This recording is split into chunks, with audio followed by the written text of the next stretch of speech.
So for today's vlog mga kumartes, nandito na naman tayo sa DV Mart. Dito na naman ako bumaba. Dahil bibili ulit tayo ng ingredients natin doon sa gagawin nating cookies. So syempre mga kumartes, gusto ko talaga is butter talaga yung gagamitin natin sa cookies natin. Yung iba kasi margarine yung ginagamit. Pero ang dami ko ding nababasa na mas maganda talagang gamitin yung butter. Kaya ayan, butter talaga yung bibilhin natin. So ito yung isa sa mga pinakamaharlika na ingredients doon sa cookies. O diba, pangalan pa lang gold na. Pero syempre, doon pa rin naman tayo sa affordable at kaya ng ating budget. So since kailangan din natin na mag-costing. So nung nakaraan ang ginamit natin is Queensland, ngayon naman Butterlicious ng Magnolia yung gagamitin natin. So may nabasa ako na pwede pala natin gamitin itong salted butter. Akala ko kasi nung una hindi pwede ang salted butter. So syempre para makasigurado ako, chinad ko yung best friend ko, si ChatGPT. So mas marami daw baker ang nagsasabi na mas masarap daw gamitin yung salted butter kapag cookies yung gagawin. Dahil mas na-enhance daw yung flavor dahil naglalaban nga yung tamis. So doon kasi sa binake ko mga kumartes, dahil nga hindi nga siya salted butter, para sa akin ha, natatamisan talaga ako. So sabi doon na kapag ka salted butter ang ginamit mo, kahit hindi ka na maglagay ng salt doon sa ating ingredients. At ang swerte ko pa ha, nakasale pa itong si Butterlicious, kaya naman syempre kumuha na ako. Alam niyo ba na namuhunan na talaga ako dito sa gagawin kong cookies? Since nagustuhan nga siya ng mga bata, sigurado sabi ko magugustuhan din to ng mga makakatikim na iba pang bata. Kasi syempre, ang target market natin is mga bata. Kagaya ko na matanders na, syempre umiiwas na tayo sa matamis. Syempre, yung mga sugar, bantayan. So sa mga makaka-order at makakatikim ng gagawin nating cookies, open naman po ako sa mga suggestions nyo kung ano yung mas maganda, kung matamis ba or matabang. Syempre, mas gusto ko yung nabibigyan ako ng opinion, lalo na dun sa mga matatanda na makakatikim nito. 4 na nga pala yung binili ko para nga mas makamenos tayo. Pagka-uwi ko nga sa bahay mga kumartes, nagbukas na naman ako ng parcel. Itong batang makulit din ay ayan, nandito sa gilid ko. Samahan nyo kami mag-unboxing nitong si Kayla Kulit. Yung ay magpapa-order na ng cookies. So ito yung mga ingredients. Kailan daw ako gagawa? Sabi ko pag wala siya kasi makulit siya. So wala kasi yan dito kapag nagbibig ako. Sabado at Linggo kasi ako nagbibig kasi wala akong pasok. So online ako nabili ng mga ingredients. Wala mo ipakita yan. Ikaw talaga. Ay! Kiraw-raw ka, kiraw-raw. So punta na ako ng DV Mart. Bumili ako ng butter. Ano yan? malaki pala to guys. Hindi mo na pabili. Malaki pala siya. Umorder kasi ako ng powdered sugar. Magbibig ako ng Ito pa. Magbibig ako ng crinkles. Ay. Ang dami! Dami, desiccated coconut. Wait lang! Wait lang! Desiccated coconut. Ayan, umorder ako. Ikaw ang lagong mag-gayog. Teka lang! Anong ka naman? So guys, dito ako nakabili sa Easy Bakers Manila ng harina. All-purpose flour. Ang dami naman yan! Siyempre, madami tayong i-bake na cookies. Oh, Ay, hindi pala. Batch-batch muna kasi pwede naman yung i-chill. Hindi ko muna siya i-bake lahat.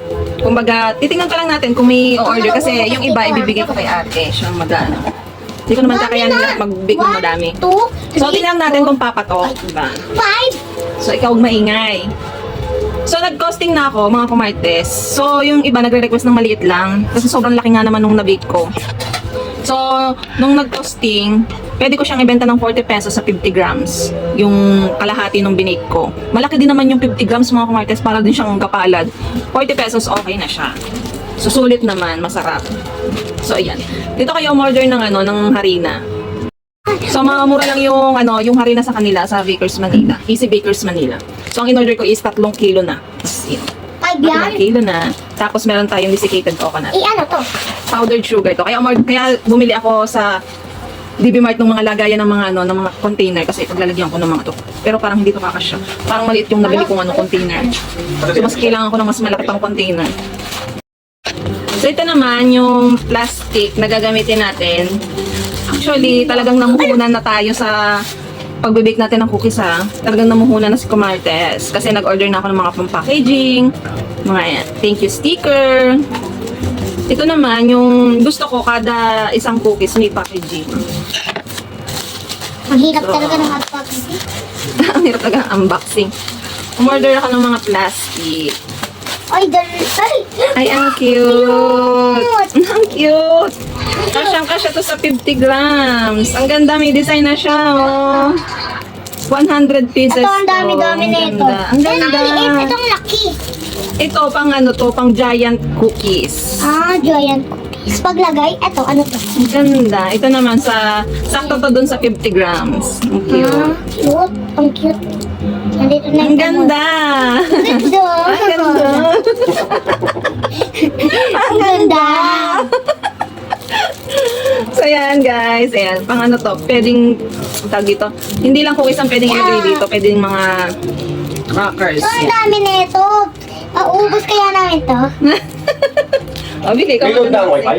Wala pa. Try ko. So, ang kulit talaga ni Kayla, mga kumartes. Talaga naman. Habang nagbibideo ko, ganyan talaga yung batang yan. Inaantay niya na magbideo ko tapos pipindutin niya. Kaya minsan nakakagalitan ko. Bigla-bigla baga namang ipinopost. So, since naka-neck holder ako, hindi niya mapindot. Tinatawanan ko kasi hindi niya mapindot. Pero yung daliri niya, nakatutok na sa cellphone ko. Tapos minsan, kapag ka mag-order ako sa Shopee, basta na lang yan pipindot talaga. Nako, ang kulit-kulit. Ito na nga pala yung in-order ko sa online na lagayan ng harina. 4 liters na nga pala to at ang kasya nga pala dito ay 2 kilong harina. O diba, saktong-sakto yung 2 kilo dito sa lagayan. So yung isang harina itatabi natin since naka-vacuum sealed naman siya. So kung naghahanap kayo ng lagayan ng harina, ito yung bilhin nyo. Next naman, ang ilalagay naman natin is itong desiccated coconut. Bigla din kasi ako nag-crave ng macaroons. Akala ko naman napakaunti na rin, napakadami palang laman. Kaya sabi ko hindi kakasya itong desiccated coconut dito sa lagayan. So hindi nga ako nagkamali, mga kumartes, at meron pa siyang natirang kaunti. Pero dahil magbe-bake naman ako, syempre yung tira dyan ay gagamitin na natin. Pero ayan, ay kung kailan nga ako sipagan dahil uunahin nating i-bake yung mga bake cookies natin. So ang ganda rin itong nabili ko sa DB Mart. Kita nyo naman, transparent lang siya. At ayan, meron pa nga ditong natirang kaunti at ayan yung gagamitin natin kapag ka nag-bake tayo ng macarons. So dito nga, mga kumartes, kanina pa ako naghahanap doon sa isa ko pang order na naka-receive na. Sabi ko kay mother, wala talaga yung order ko. Sabi ko, paano ko makokontak yung rider? Sabi niya, yun lang daw yung dumating. Mio Marimar, kaya pala naka-receive na, nandun sa gilid ng aming bangko. Nahulog siya. Buti nagtanong si mother kung ilan yung order ko. Sabi ko, 2